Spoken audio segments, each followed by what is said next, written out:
Assalamualaikum warahmatullahi wabarakatuh. Perkenalkan, saya Ayu Amelia dari Universitas Islam Fatmawati Soekarno Bengkulu, Prodi Ekonomi Syariah dengan nomor induk mahasiswa 2323130128. Saya membuat video ini untuk melakukan pemenuhan tugas mata kuliah Sejarah Pemikiran Ekonomi Islam dengan judul Pemikiran Ekonomi Islam pada masa Rasulullah Shallallahu Alaihi Wasallam. Ekonomi adalah perilaku manusia yang berhubungan dengan bagaimana proses dan cara memperoleh serta mendayagunakan produksi, distribusi, dan konsumsi.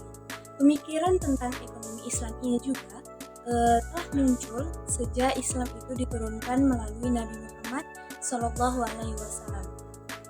Pemikiran ekonomi Islam ini juga telah muncul bersamaan dengan diturunkannya Al-Quran dan masa kehidupan Rasulullah pada akhir abad 6 Masehi hingga awal abad 7 Masehi.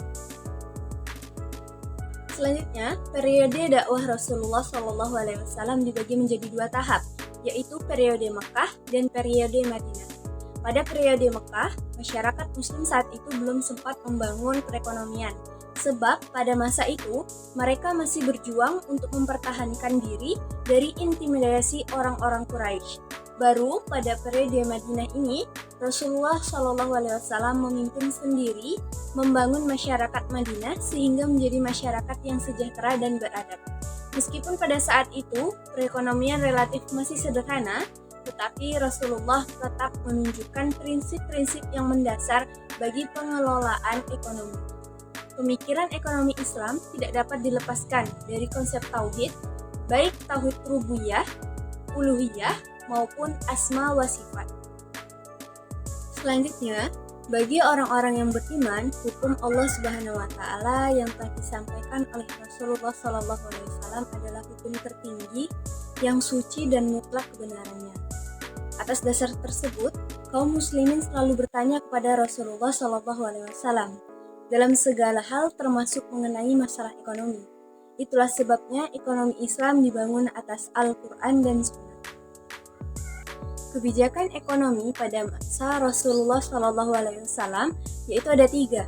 Yang pertama, membangun masjid. Yang kedua, mempersaudarakan kaum muhajirin dan kaum ansor. Yang ketiga, membuat pasar milik umat Islam. Pertama, yang dilakukan adalah membangun masjid.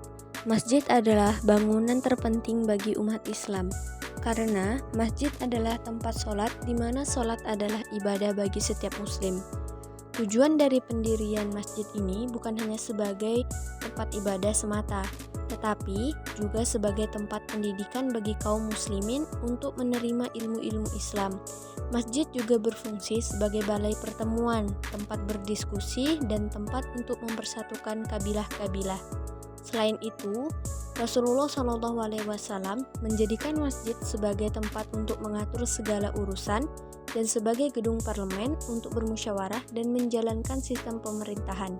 Dengan beragamnya versi masjid tersebut, Rasulullah SAW berhasil untuk menghindari pengeluaran yang terlalu besar dalam pembangunan infrastruktur bagi negara Madinah yang baru saja terbentuk. Kebijakan kedua yang dilakukan adalah Rasulullah mempersatukan kaum muhajirin dan kaum ansor agar dapat saling membantu satu sama lain dan juga memperbaiki serta menghindari dampak negatif di kemudian hari sehingga tidak ada perpecahan yang terjadi antara dua kaum tersebut. Kebijakan ketiga adalah membuat pasar milik umat Islam. Pada saat itu, pusat perekonomian terdapat di pasar yang dikuasai oleh para pedagang Yahudi. Dan dalam pasar tersebut, banyak terjadi praktik kecurangan dan riba dalam pengelolaan pasar di Madinah yang dibangun oleh Rasulullah. Rasulullah menerapkan peraturan dan kebijakan strategis. Yang pertama, menentukan lokasi pasar yang strategis dengan memilih lokasi di pinggir kota Madinah untuk memudahkan pedagang untuk menyukai barang. Yang kedua, barang siapa datang ke pasar terlebih dahulu, maka dia yang berhak menempati lapak tersebut. Sehingga seseorang dilarang untuk membuat lapak khusus di pasar.